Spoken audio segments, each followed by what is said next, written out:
ओम पूर्णमदः पूर्णमिदं पूर्णात् पूर्णमुदच्यते पूर्णस्य पूर्णमादाय पूर्णमेवावशिष्यते। ओम शांति शांति शांति। महर्षि पाणिनि की स्मृति में उनके तर्पण के लिए महर्षि वेद विज्ञान एकेडमी अहमदाबाद के उपक्रम से और गुजराती भाषा तथा साहित्य के सुप्रसिद्ध विद्वान स्वर्गीय प्रोफेसर भोगीलाल सांडेसरा की स्मृति में उनके परिवारजनों के द्वारा प्रायोजित 84 सत्रीय पाणिनि अष्टाध्यायी के अध्यापन सत्र में फिर से एक बार आपका हार्दिक स्वागत है। आज 63वां व्याख्यान है। 1 जून 2025 रविवार का दिन है। आज हम चतुर्थ अध्याय के चतुर्थ पाद का स्वाध्याय करेंगे। इस पाद का सबसे पहला सूत्र है प्राग वहते ठक। उसके बाद दूसरा सूत्र है तेन दिव्यति खनति जयति जितम। दिव्यति ये क्रियापद है, खनति ये क्रियापद है, जयति यह भी क्रियापद है और जितम ये कृदंत क्रियापद है। दिव्यति खनति जयति ये तिगंत क्रियापद है। ये जो चार पद हैं, दिव्यति खनति जयति चितम, ये चारों पद इस सूत्र से विधान किए गए प्रत्यय का अर्थ बताते हैं।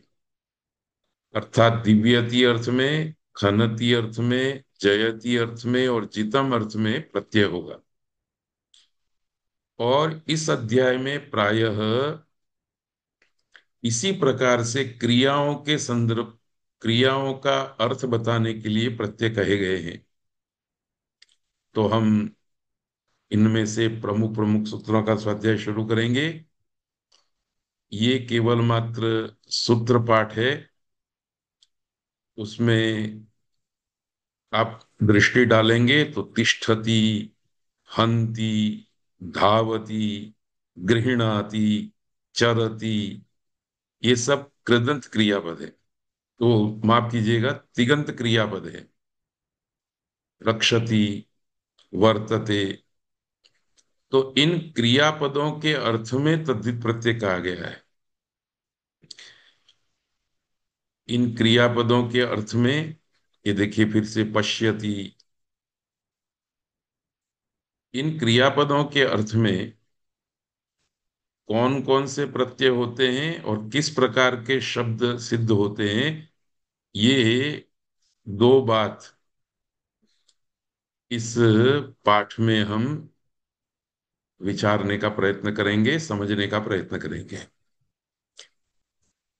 पहला सूत्र है प्राग वहते ठक। यह अधिकार सूत्र है। जैसे पिछले पाठों में हम जब तद्धित प्रकरण का प्रारंभ किया था तो एक सूत्र पढ़ करके आए थे, प्राग दिव्य तो अण। उसी प्रकार का ये सूत्र है प्राग वहते ठक। तो ये भी अधिकार बता रहा है। सूत्र का अर्थ है इतः आरभ्य तद वहति 4476। अर्थात पहले से लेकर के 75वें सूत्र तक जिन जिन अर्थों में प्रत्यय का विधान किया गया है वहां सामान्य रूप से ठक प्रत्यय होगा। तो इससे क्या बात समझनी है? जैसे प्राग दिव्य तो अण, इस सूत्र से जो अधिकार किया गया था उस अधिकार में आगे के सूत्रों में यदि साक्षात रूप से किसी प्रत्यय का विधान नहीं किया गया है तो अण प्रत्यय हो जाएगा। और यदि कोई विशेष प्रत्यय का विधान किया गया है तो वह प्रत्यय होगा।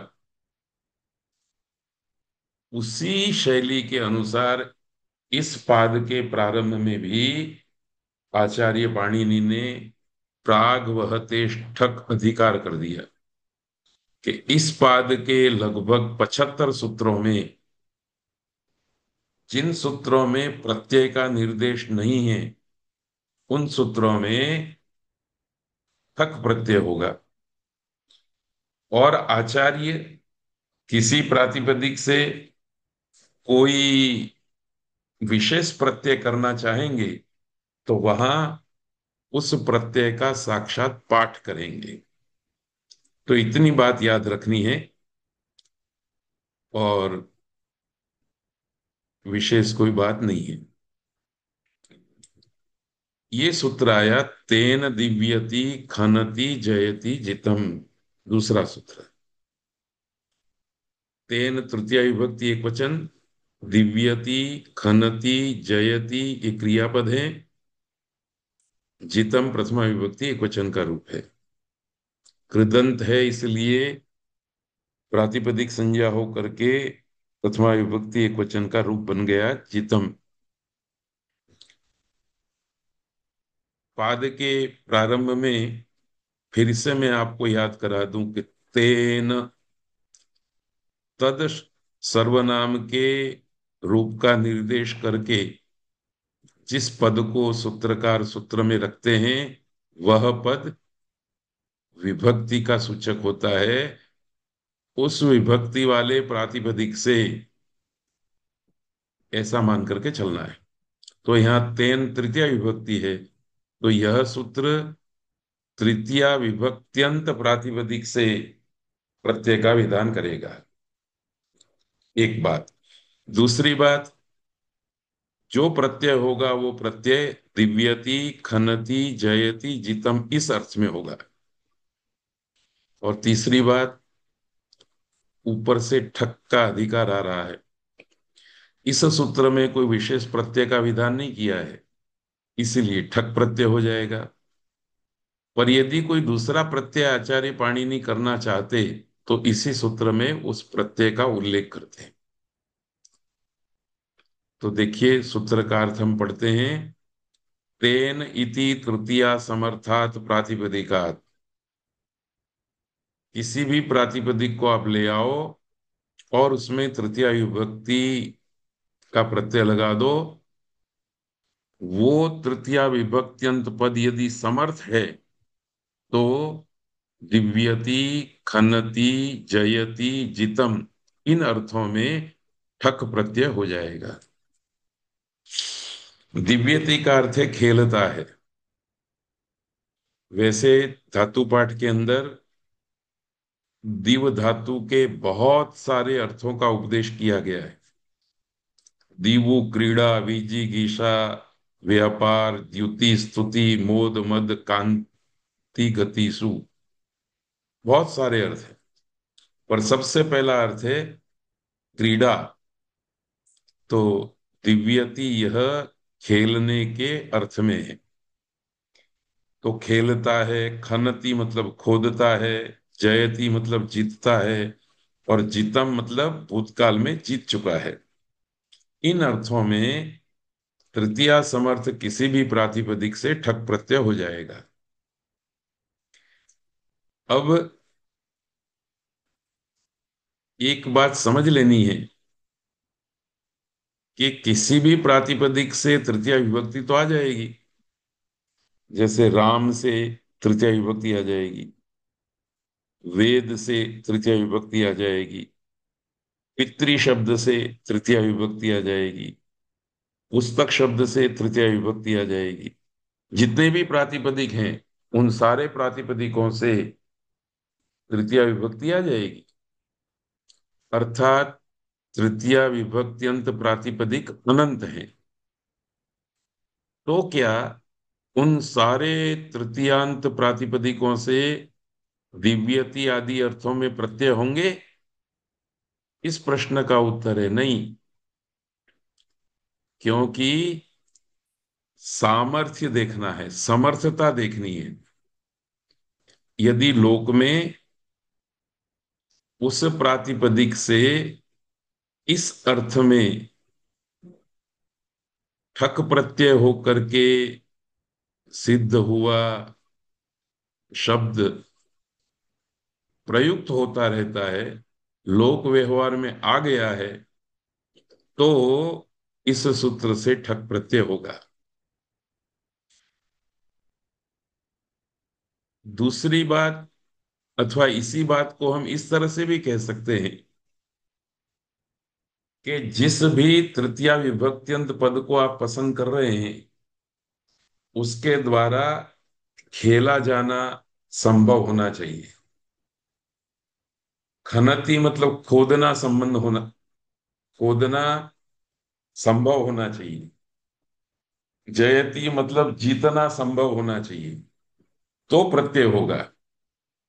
यदि किसी तृतीयांत पद से खोदना संभव नहीं है, खनति संभव नहीं है, दिव्यति संभव नहीं है, तो प्रत्यय नहीं होगा।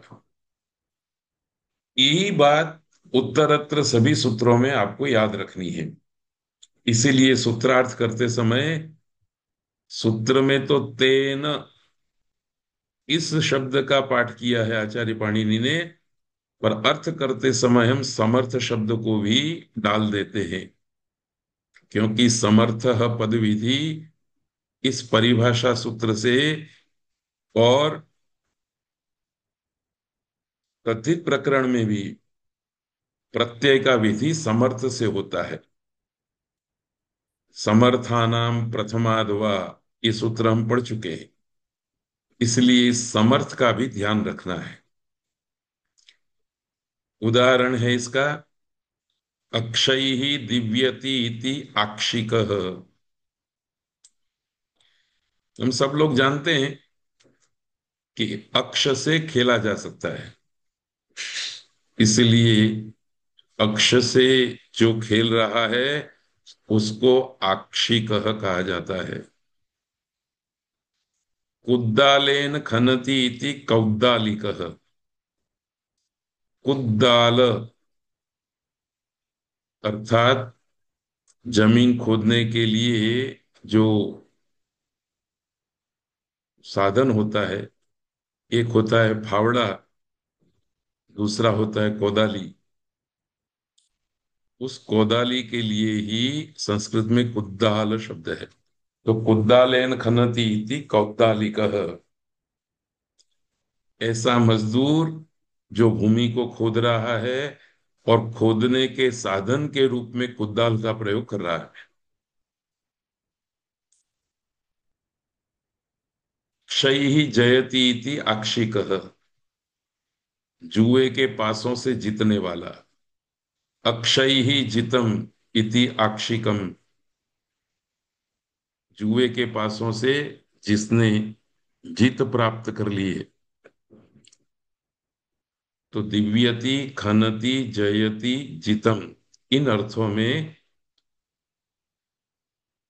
ख प्रत्यय होकर के ये रूप बनते हैं। मैं आपको याद करा दूं, ठस्ये कह, ऐसा एक सूत्र है। उस सूत्र से ख के स्थान में इक आदेश हो जाता है, इसलिए अक्ष प्लस इक आक्षिक। कुदाल प्लस ठक्का ठ, ठ को इक हो गया कौदालिक। आदि अच को तो वृद्धि होने ही वाली है। तद्धितेषु अचामादे किति च, ये दोनों सूत्र हम पढ़ चुके हैं। तो रूप सिद्धि की प्रक्रिया भी, जिसका ज्यादा विमर्श में इस सत्र में नहीं करूंगा, आपको करते रहना है, क्योंकि बहुत बार यह विमर्श हो चुका है। इसी परंपरा में आगे एक सूत्र और आया, संस्कृतम, ऊपर से तेन ठक तथिता क्या प्रातिपदिका प्रत्यय परस्य, इसकी अनुवृत्ति आ रही है। बराबर यही अनुवृत्ति सब में चलती रहेगी। बस कोई विशेष प्रत्यय का विधान सूत्र में किया होगा तो ठक निकल जाएगा। और यहां ऊपर से तद शब्द का तृतीय विभक्ति एकवचन वाला रूप तेन आया है, इसमें भी परिवर्तन होगा। विभक्ति किस विभक्त्यंत प्रातिपदिक से प्रत्यय करना है, ये भी परिवर्तनशील है। बाकी तद्धिता ज्ञा प्रातिपदिकात प्रत्यय परश्च, ये तो स्थिर अनुवृत्ति है, तो आती रहेगी। सूत्र का अर्थ है तृतीया समर्थात प्रातिपदिकात संस्कृतम इत्येतस्मिन् अर्थे तक प्रत्ययः भवति। तृतीया समर्थ प्रातिपदिक से संस्कार किया हुआ, इस अर्थ में, इस अर्थ को कहने की विवक्षा होने पर ठक प्रत्यय होता है। इस अर्थ में प्रत्यय होता है, ये संक्षिप्त सूत्रार्थ है। इस अर्थ को कहने की विवक्षा में, अथवा इस अर्थ की विवक्षा में, तो वक्ता को खुद विवक्षा करनी है कि मुझे तृतीया समर्थ प्रातिपदिक से संस्कार किया हुआ इस अर्थ में प्रत्यय करना है। शास्त्र तो व्यवस्था दे रहा है, पर इच्छा वक्ता की होनी चाहिए।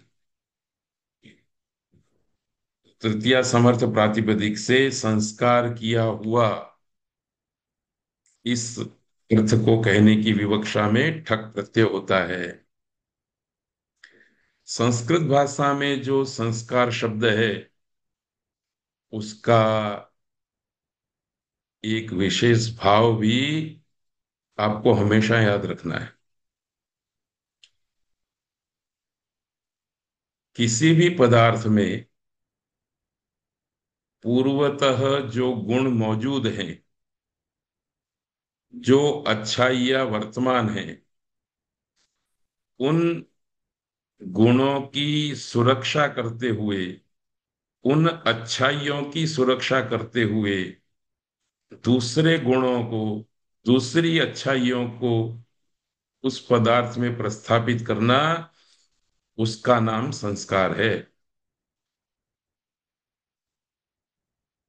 तो याद रखिए, आज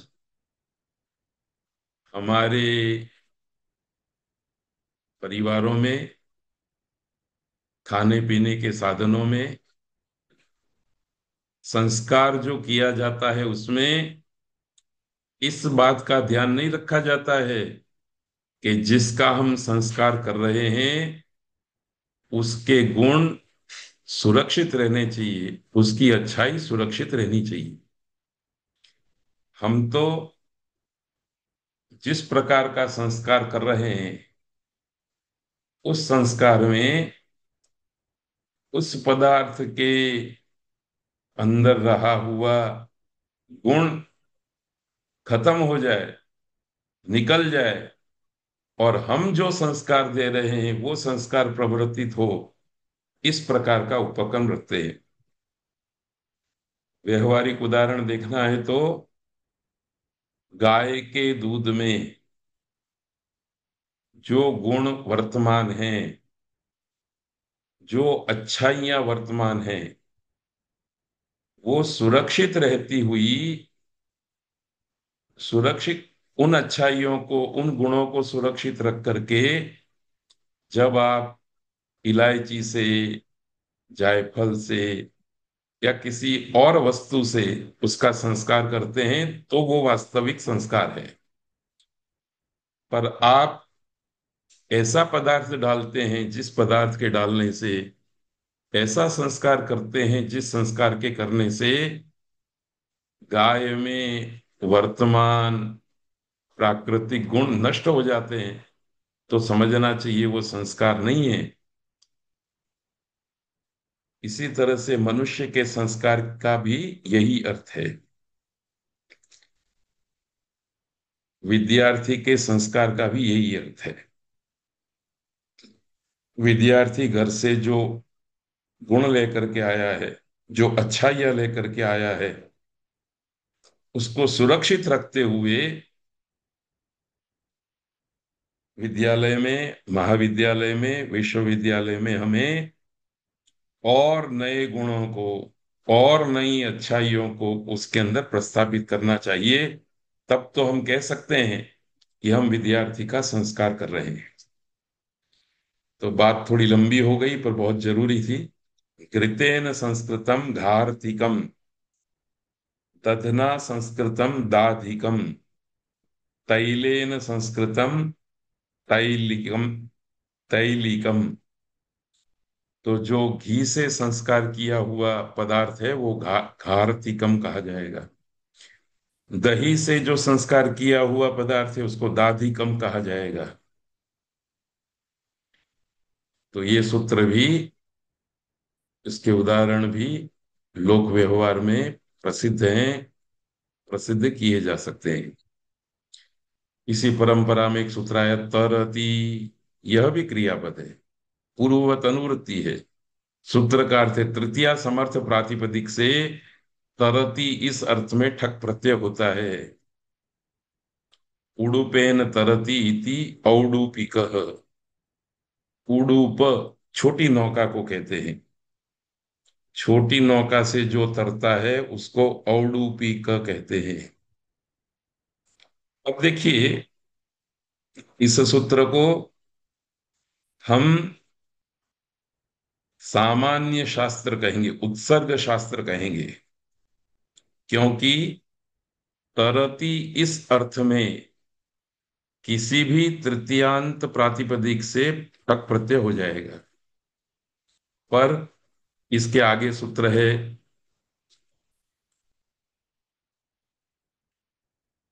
गोपुच्छाठय।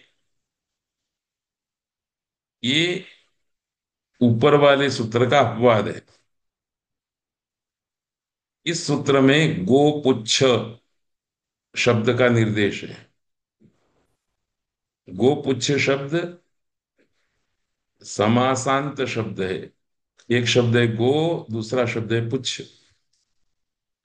दोनों के बीच में षष्ठी तत्पुरुष समास हुआ है। सूत्र का अर्थ है तृतीया समर्थ गोपुच्छ प्रातिपदिक से तरति इस अर्थ में ठय प्रत्यय होता है। तरति सूत्र में ऊपर से ठक का अधिकार आ रहा था, इसलिए ठक प्रत्यय होता है। इस सूत्र में आचार्य पाणि ने ठय कहा तो ठय प्रत्यय होता है। गोपुच्छेन तरति इति गोपुच्छिकः। गाय के पूंछ को पकड़ करके जो नदी तरता है उसको गौपुच्छिकः कहते हैं। अब बाह्य दृष्टि से आप देखेंगे तो ठक प्रत्यय और ठय प्रत्यय में कोई फर्क नहीं है, केवल मात्र क और य का फर्क है। य प्रत्यय के पर में रहते भी वृद्धि हो जानी है, और कित ठक प्रत्यय कित है, कित के रहते भी वृद्धि हो जानी है। पर फर्क पड़ेगा स्वर में। क्षय में स्वर अलग होगा, ठक में स्वर अलग होगा। तो वो स्वर की प्रक्रिया तो वेद में ज्यादा है, पर पाणिनि ने इतनी सूक्ष्म व्यवस्थाओं को भी अष्टाध्यायी के अंदर स्थान दिया है। इसी परंपरा में एक सूत्र और आया, नौ द्व्यचष्ठन। नौ द्व्यच पंचमी विभक्ति एक वचन, ठन प्रथमा विभक्ति एक वचन। यहां पर भी ठक, ठय और ठन इत संज्ञक वर्ण को बदल दिया गया है। इत संज्ञक वर्ण के बदलने से जो परिणाम आने वाले हैं उनको भी हमें ध्यान में रखना है। ठक और ठय, इन दो प्रत्ययों में क और य की इत संज्ञा हुई थी।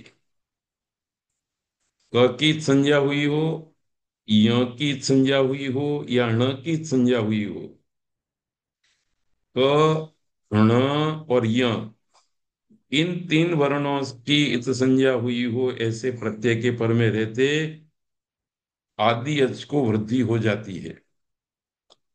पर ये ठन प्रत्यय कहा तो न की इत संज्ञा होने वाले न कि जिस प्रत्यय में इत संज्ञा हुई है ऐसे तद्धित प्रत्यय के पर में रहते आदि अच को वृद्धि का विधान नहीं है। इसलिए इस सूत्र से जो ठन प्रत्यय किया जा रहा है उस ठन प्रत्यय के कारण आदि अच को वृद्धि नहीं होगी। ये सूक्ष्म परिवर्तन है। बाकी ठ का तो ठ ही चल रहा है। सूत्र का अर्थ है तृतीया समर्थ नव तथा दो अच वाले जो प्रातिपदिक हैं उनसे तरति इस अर्थ में ठन प्रत्यय होता है। तो नव एक प्रातिपदिक है और दो अच वाले अनेक प्रातिपदिक संभवित है। उदाहरण के रूप में नावा तरति नाविकः, नौ से जो नौ का उपयोग करके जो तरता है उसको नाविकः कहते हैं।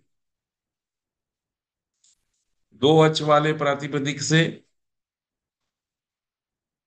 तरति इस अर्थ में ठन प्रत्यय होता है। घट ये दो अच वाला प्रातिपदिक है। इससे तृतीय विभक्ति ले आए घटे न, तरति इस अर्थ में ठक ठन प्रत्यय हो गया, शब्द बना घटी कह। तद्धित प्रत्यय प्रकरण में इन सूत्रों से जिस प्रकार के पदों की सिद्धि की गई है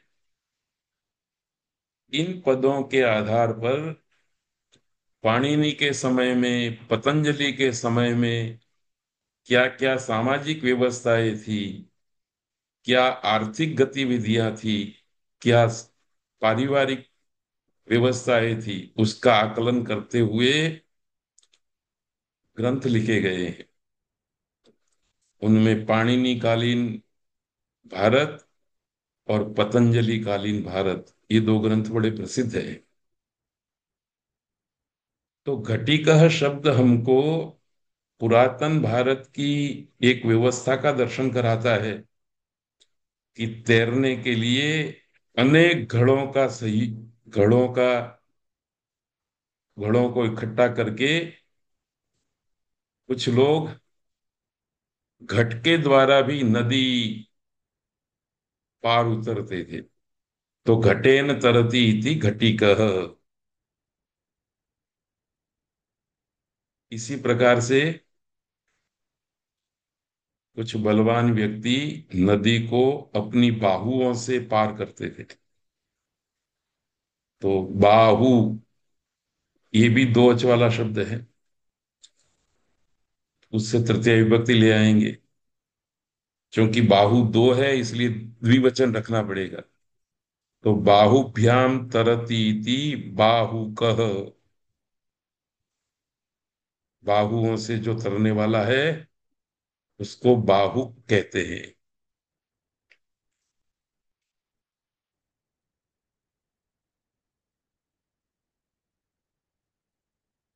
ये स्क्रीन शॉट दिखाई दे रहा है सब लोगों को?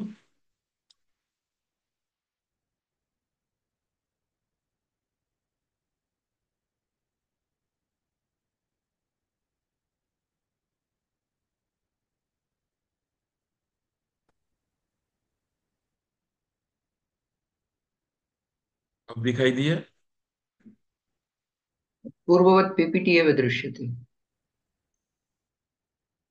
हाँ, तो मतलब नौ व्यचष्ठन ये सूत्र भी दिखाई दे रहा है आपको? हाँ गुरुजी।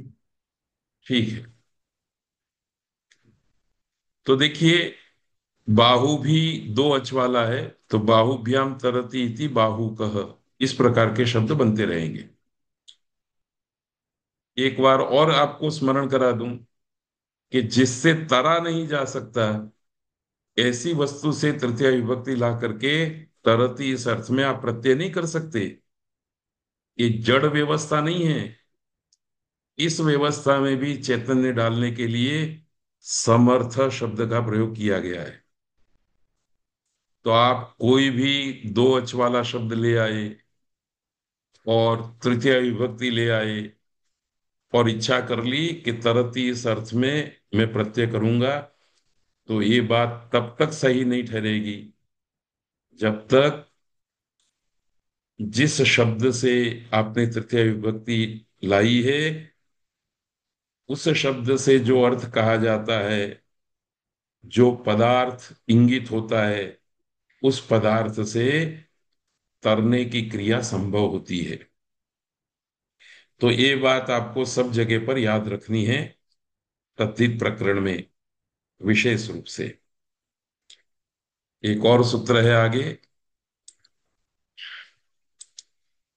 चरति, ये भी क्रियापद है। ऊपर से पूर्ववत सब अनुवृत्ति अधिकार आ रहे हैं। सूत्र का अर्थ है तृतीया समर्थात प्रातिपदिकात चरति इत्येतस्मिन् अर्थे ठक प्रत्ययः भवति। तृतीया समर्थ प्रातिपदिक से चरति इस अर्थ में ठक प्रत्यय होता है। शकटेन चरति शाकटिकः, दधना चरति दाधिकः।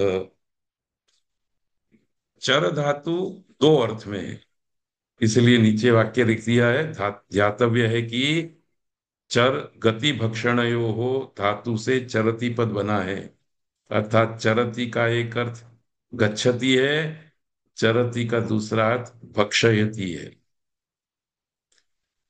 तो गमन अर्थ में भी ठक प्रत्यय हो जाएगा और भक्षण खाने अर्थ में भी ठक प्रत्यय हो जाएगा।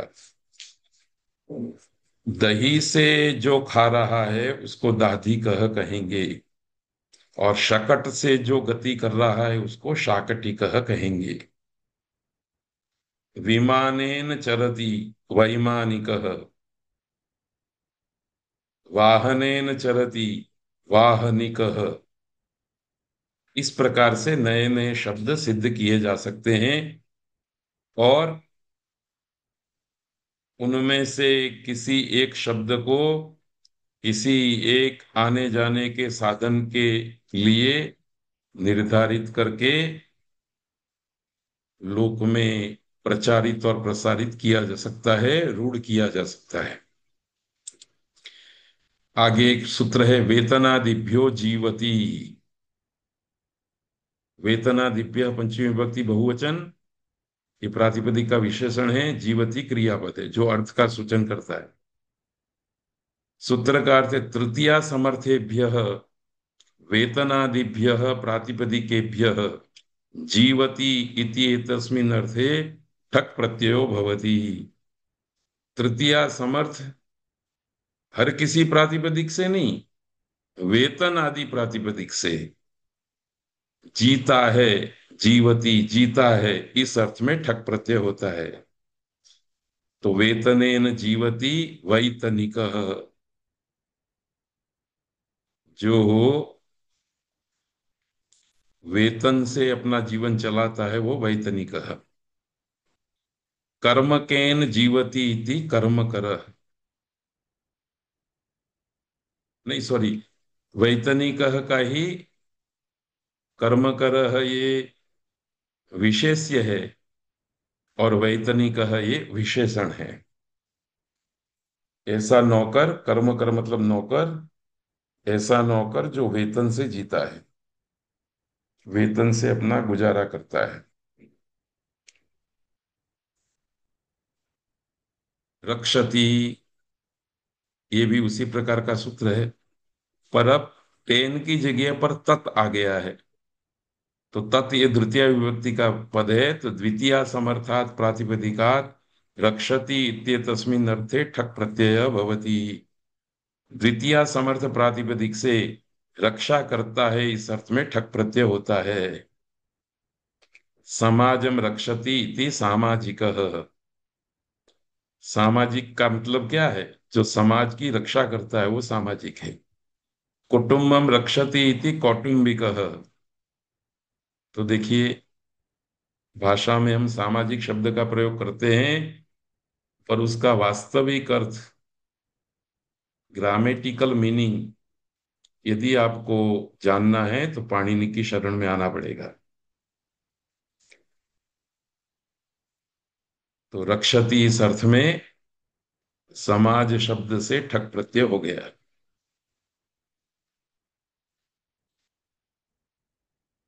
मेरे को एक बात और याद आ रही है।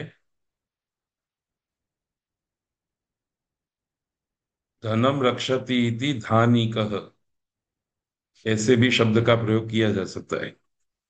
देशम रक्षति इति दैशिकः, राष्ट्रम रक्षति इति राष्ट्रिकः। ऐसे नए नए शब्दों का निर्माण किया जा सकता है। एक और सूत्र है, धर्मम चरति, ऊपर से तत् की अनुवृत्ति आ रही है, वो धर्मम का विशेषण बनेगा। द्वितीया समर्थात धर्म प्रातिपदिकात चरति इत्येतस्मिन् अर्थे ठक प्रत्यय भवति। द्वितीया समर्थ धर्म प्रातिपदिक से आचरण करता है, इस अर्थ में ठक प्रत्यय होता है। तो पर्टिकुलर धर्म इस प्रातिपदिक को लेकर के इस सूत्र से ठक प्रत्यय का विधान किया गया है। और ये ठक प्रत्यय चरति अर्थात आचरण करता है, इस अर्थ में किया गया है। तो धर्मम चरति इति धार्मिकः, जो धर्म का आचरण करता है उसका नाम धार्मिक है। तो धार्मिक शब्द बड़ा प्रसिद्ध है, प्रयोग में आता है। उसका वास्तविक मीनिंग धर्म का जो आचरण करता है वो धार्मिक है। यदि आचरण पक्ष नहीं है धर्म का, तो उसको हम धार्मिक नहीं कह सकते। कर्म चरति इति कार्मिकः, कर्म का जो आचरण करता है वो कार्मिकः, इस प्रकार के शब्द बनते हैं। समवायान समवैति, ये भी इसी परंपरा में एक सूत्र है। ऊपर से तत् की अनुवृत्ति आ रही है, वो द्वितीय समर्थ प्रातिपदिक की सूचना देता है। और समवाय, ये प्रातिपदिक का निर्देश किया है सूत्रकार ने।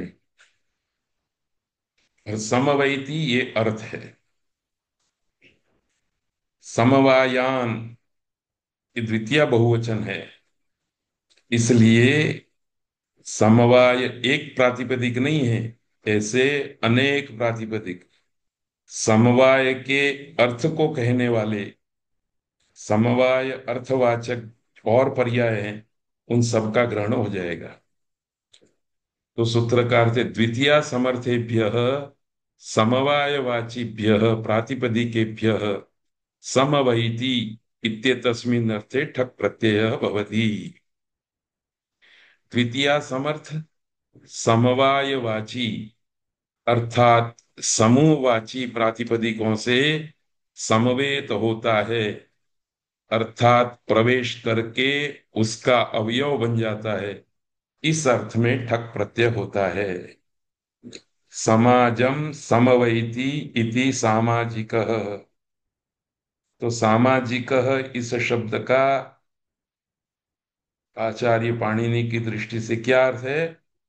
समाज में प्रवेश करके जो समाज का अवयव बन जाता है उसको सामाजिक कहते हैं। परिवारम समवैति इति पारिवारिकः, परिवार में प्रवेश करके परिवार का जो अवयव बन जाता है, हिस्सा बन जाता है, उसका नाम पारिवारिक है। समूहम समवैति इति सामूहिकः, समूह में प्रवेश करके समूह का जो अवयव बन जाता है उसको सामूहिक कहते हैं। तो मुझे लगता है तथित प्रकरण पढ़ने से सामाजिक, सामूहिक, धार्मिक इत्यादि वर्तमान में गुजराती, हिंदी भाषा में, प्रादेशिक भाषाओं में प्रयुक्त होने वाले शब्दों के वास्तविक अर्थ को हम जान सकते हैं। आचार्य पाणिनि के सूत्रों का स्वाध्याय करते समय बहुत सारी छोटी छोटी बातों को भी हमें ध्यान में लेना है। इस सूत्र में समवायान द्वितीय विभक्ति का प्रयोग करते हुए बहुवचन का प्रयोग किया। बहुवचन का प्रयोग करके पाणिनि ने कानों कान हमें ये बात कह दी कि समवाय अकेले प्रातिपदिक से प्रत्यय नहीं होगा, पर समवाय के अर्थ वाले दूसरे प्रातिपदिकों से भी आप प्रत्यय कर सकते हैं। जैसे समाज भी समवाय है, समूह भी समवाय है, अनेकों का एक जगह पर इकट्ठा होना उसको समवाय कहते हैं। तो जब हम पाणिनि पढ़ते हैं तो पाणिनि की इस सूक्ष्म दृष्टि का भी हमें पता होना चाहिए। मात्र समवायान बहुवचन का पद है, इस बहुवचन की ओर हमारा ध्यान चला जाए, तुरंत ही हमको पता चल जाना चाहिए कि समवाय एक शब्द से प्रातिपदिक, एक प्रातिपदिक से प्रत्यय नहीं होने वाला है, पर अनेक प्रातिपदिकों से प्रत्यय होने वाले हैं। तो कितनी सूक्ष्मता से आचार्य पाणिनि ने ये व्यवस्था, व्याकरण तंत्र को खड़ा किया है। यही सीखना है, और क्या सीखना है। अस्ति नास्ति दिष्टम मति ही, अस्ति नास्ति दिष्टम प्रथमा विभक्ति एक वचन का पद है। समाहार द्वंद्व हुआ है इसलिए एक वचन है, बाकी तीन पद है, अस्ति नास्ति और दिष्ट। सूत्र का अर्थ है प्रथमा समर्थेभ्य अस्ति नास्ति दिष्ट इत्येतेभ्यः प्रातिपदिकेभ्यः अस्य मति ही इत्येतस्मिन् विषये इत्येतस्मिन् अर्थे ठक् प्रत्ययो भवति। ये जो मति ही प्रथमा विभक्ति एक वचन है वो अर्थ है, और उसका विशेषण अस्ति नास्ति दिष्टम पद है। तो सूत्र का अर्थ ये होगा कि प्रथमा समर्थ अस्ति, नास्ति और दिष्ट, इन तीन प्रातिपदिकों से इसकी मति इस विषय में ठक प्रत्यय होता है। इसकी मति अस्ति अर्थात इस व्यक्ति की मति है, इस अर्थ में ठक प्रत्यय हो जाएगा अस्ति शब्द से।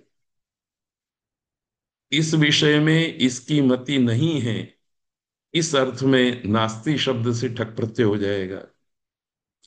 अस्ति मति रस्य आस्तिकः, इसकी मति है उसको आस्तिक कहते हैं। नास्ति मति रस्य नास्तिकः, नहीं है मति जिसकी वो नास्तिक है।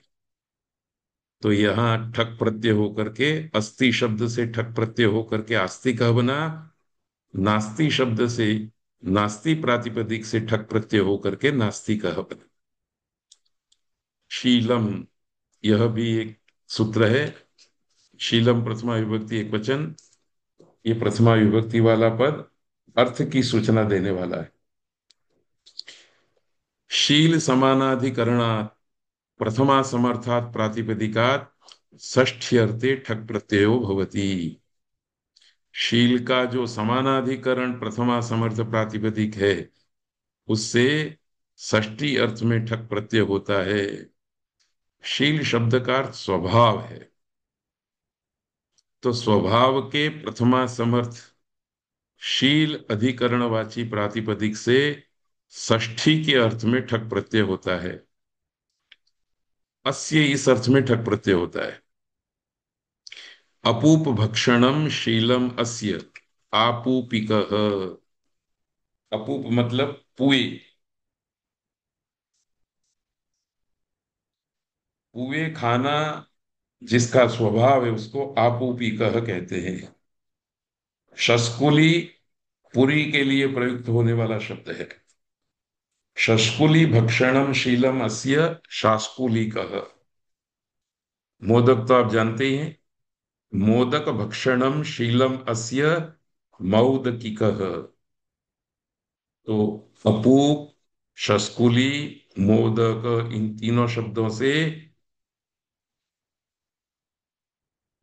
इसका भक्षणशील है जिसका, इस अर्थ में ठक प्रत्यय होकर के आपूपिकः, शास्कुलिकः, मौदकिकः शब्द बने। इसी प्रकार छत्रादिभ्यो नः, छत्रादिभ्य पंचमी बहुवचन। जब पाणिनि आदि शब्द का प्रयोग करके बहुवचन का प्रयोग करते हैं तो ये गण है, छत्रादि गण है, ऐसे शब्दों का समूह है जिसके आगे पहला शब्द छत्र रख दिया है। इस गण की जानकारी हमको आचार्य पाणिनि के गणपाठ सूत्र से प्राप्त होती है। वो अष्टाध्यायी का एक अंग है। तो सूत्र का अर्थ है शील समानाधिकरणेभ्य प्रथमा समर्थेभ्य छत्रादिभ्य प्रातिपदिकेभ्य षष्ठ्यर्थे णः प्रत्यय भवति। शील समानाधिकरणवाची प्रथमा समर्थ छत्र आदि प्रातिपदिकों से षष्ठी अर्थ में ण प्रत्यय होता है। ण में से ण की इत्संज्ञा हो जाएगी और बाकी रहेगा अ। पर चूंकि ण की इत्संज्ञा हुई है इसलिए आदि अच को वृद्धि हो जाएगी। तो छत्रम शीलम अस्य इति छात्रः। छत्र मतलब छाता, जो बारिश के पानी वगैरह से हमारी रक्षा करता है। उसी प्रकार का शील है जिसका, ऐसे को छात्र कहते हैं।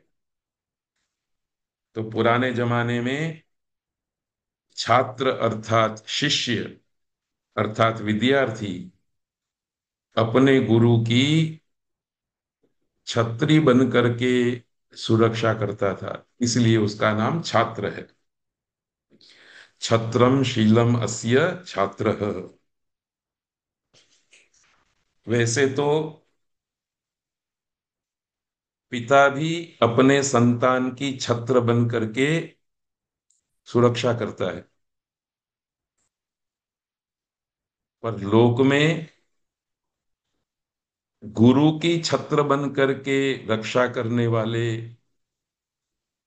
स्वभाव वाले विद्यार्थी के लिए ही छात्र शब्द का प्रयोग नियत हो गया।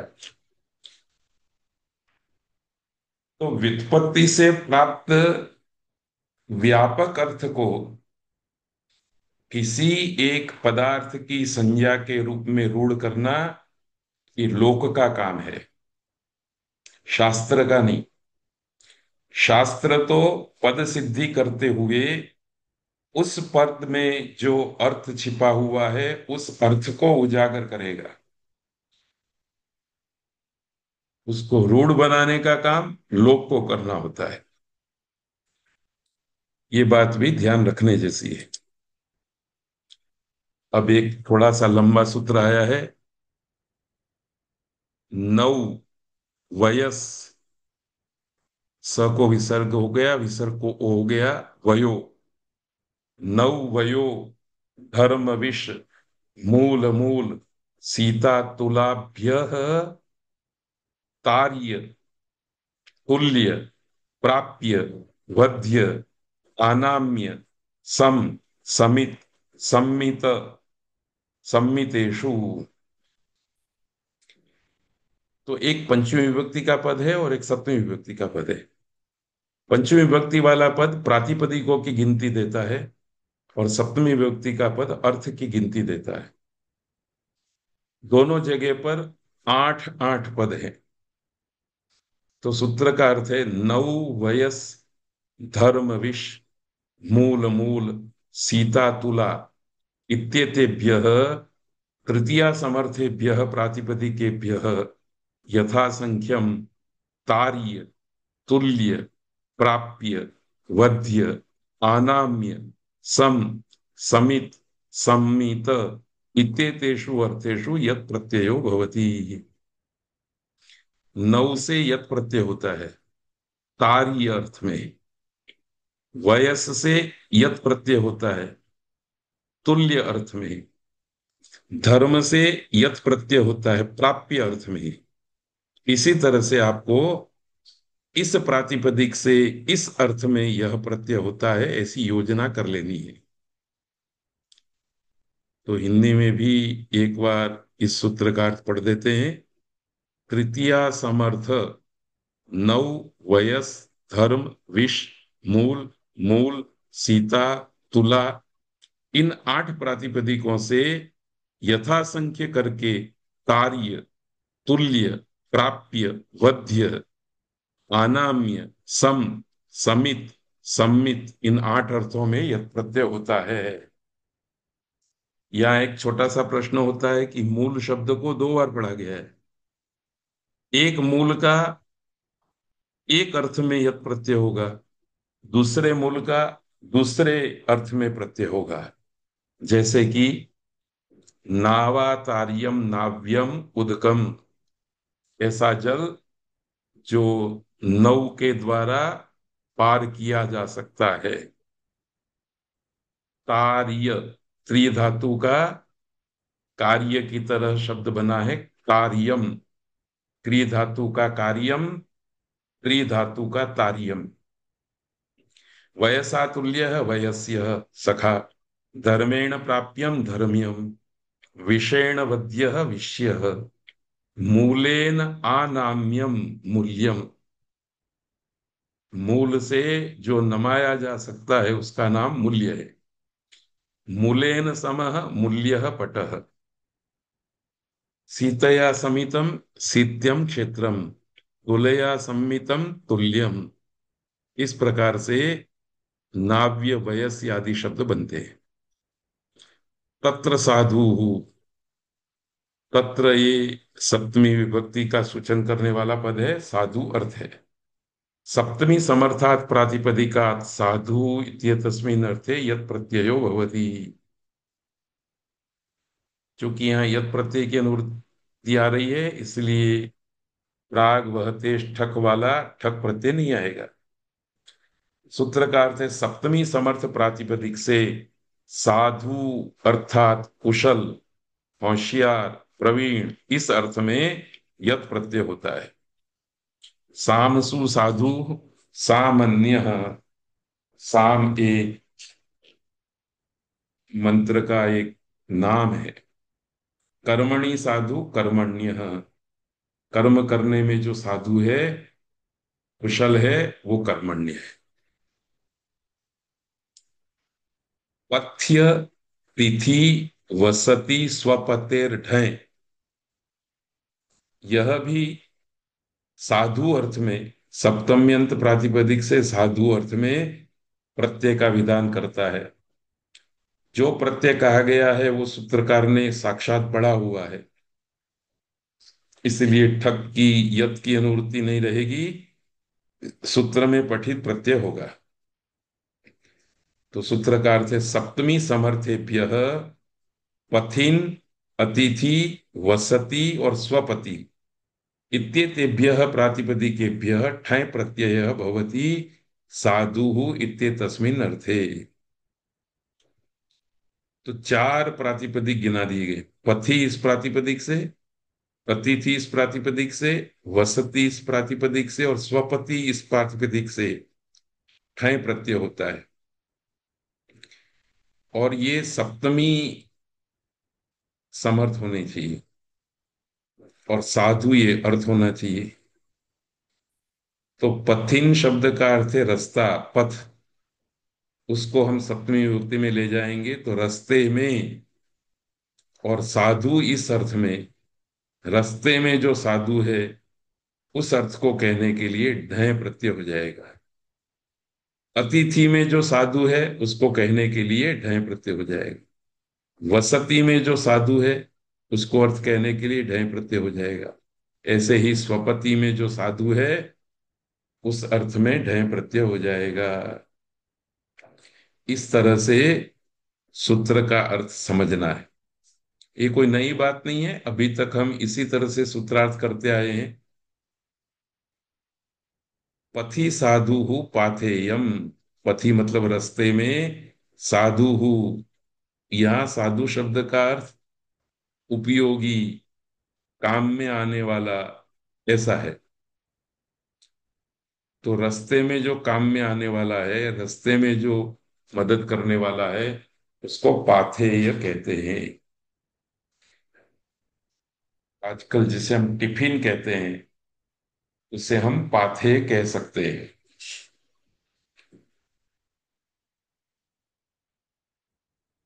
अतिथिषु साधु आतिथेयम। मेहमानों के लिए जो साधु है, वो आतिथेयम। वसतीषु साधु वासतेयम। स्वपतिषु साधु स्वापतेयम। इस प्रकार के शब्द बनेंगे। नया शब्द यदि हम वर्तमान नई व्यवस्थाओं के लिए देना चाहते हैं, तो इस तरह से विचारा जा सकता है कि अतिथि के लिए जो साधु है वो आतिथेयम। ये कोई नपुंसकलिंग वाली वस्तु होगी, उसके विशेषण के रूप में होगा तो नपुंसकलिंग। कोई पदार्थ पुल्लिंग वाचक है तो पुल्लिंग, कोई पदार्थ स्त्रीलिंग वाचक है तो स्त्रीलिंग में जाएगा। ये तो बारंबार कहने की जरूरत नहीं है कि तद्धित प्रत्यांत शब्द प्रायः विशेषण के रूप में प्रयुक्त होते हैं। तो आजकल मेहमान घर में आया, बोतल में भरा हुआ शरबत या डिब्बों में निकाला हुआ सूखा मेवा, वो अतिथि के लिए साधु बनता है, तो उसको भी हम आतिथेय कह सकते हैं। पर मिलकर के हमें उस निश्चित वस्तु के लिए इस शब्द के प्रयोग को रूढ़ बनाना होगा। बाकी मैं उसका अपने घर में प्रयोग कर लूं, अथवा आप उस शब्द का अपने घर में प्रयोग करें, उससे काम नहीं चलेगा। वो लोक में सर्वत्र स्वीकार्य बनना चाहिए और प्रयोग होने लगना चाहिए। यही कमजोरी हमको आधुनिक पदार्थों के नामकरण में संशयग्रस्त कर देती है, तकलीफ देती है। एक और सूत्र है, सभायाः यह। ऊपर से तत्र साधु की अनुवृत्ति आ रही है। सूत्र में यह कह करके यह प्रत्यय का विधान किया गया है। सप्तमी समर्थात सभा प्रातिपदिकात साधु इत्येतस्मिन् अर्थे यह प्रत्यय भवति। सप्तमी समर्थ सभा प्रातिपदिक हो तो साधु इस अर्थ में यह प्रत्यय होता है। सभायाम साधु सभ्य। यह प्रत्यय में कोई ऐसा वर्ण नहीं जुड़ा है जिसकी संज्ञा हुई हो और जिसके फलस्वरूप आदि अच को वृद्धि हो। तो सभा का सभा ही रहा। य के कारण भ में जो आ था, उसका यस्यति च से लोप हो गया। यह भी प्रसिद्ध व्यवस्था है रूप सिद्धि की। तो सभायाम साधु सभ्य। सभ्य किसे कहते हैं, इस सूत्र से उसका अर्थ हम समझ सकते हैं। समान तीर्थे वासी, ये भी उसी प्रकार का सूत्र है। तत्र साधु की अनुवृत्ति है। समान तीर्थे और वासी, ये दो पद इस सूत्र में रखे गए हैं। सप्तमी समर्थात समान तीर्थ प्रातिपदिकात वासी इत्येतस्मिन् अर्थे यत् प्रत्यय भवति। सप्तमी समर्थ हो और समान तीर्थ का वाचक प्रातिपदिक हो, तो वासी रहने वाला, निवास करने वाला, इस अर्थ में यत प्रत्यय होता है। समाने तीर्थे वासी सतीर्थ्यः, समान तीर्थ में रहने वाला जो है वो सतीर्थ है। यहां तीर्थ शब्द का अर्थ गुरुकुल लिया जाता था प्राचीन भारत में। गुरु तीर्थ था, तो समान है गुरु जिसका, उसको सतीर्थ कहते थे। आज अंग्रेजी में क्लासमेट शब्द का प्रयोग करते हैं, संस्कृत भाषा में उसके लिए सतीर्थ शब्द का प्रयोग होता था, क्योंकि गुरु तीर्थ है। इसका गुरु भी समान था, मेरा गुरु भी समान था, हम दोनों का गुरु समान था, तो समान तीर्थ वाले व्यक्ति को सतीर्थ कहते हैं। तो इस तरह से चतुर्थ अध्याय के चतुर्थ पाद में चरति, संस्कृतम, जयति, जितम इत्यादि अर्थों में अलग अलग प्रत्ययों का विधान किया गया है। तो एक बार तद्धित प्रत्यय प्रकरण की शैली हमारे ध्यान में आ जाएगी, तो सूत्रार्थ भी हमारी समझ में आ जाएगा, और दो चार बार स्वाध्याय करने से प्रसिद्ध प्रसिद्ध शब्दों का अर्थ हमारे ध्यान में आ जाएगा। जैसा कि मैंने इस प्रकरण के प्रारंभ करने से पहले भी ये बात कही थी कि वर्तमान में हमें तद्धित प्रकरण का स्वाध्याय प्रसिद्ध शब्दों के अर्थ की जानकारी के लिए करना है। नए शब्द बनाने के लिए थोड़ा धैर्य रख करके कालांतर में वो शक्ति भी विकसित करनी है कि तद्धित प्रकरण के सहयोग से हम नए नए शब्दों को सिद्ध कर सके, नए शब्दों को निष्पन्न कर सकें। इन्हीं भावनाओं के साथ आप सब लोगों का धन्यवाद करते हुए आज के पाठ का विराम करते हैं। धन्यवाद। सबको सादर प्रणाम। नमस्ते। नमस्ते। नमस्ते।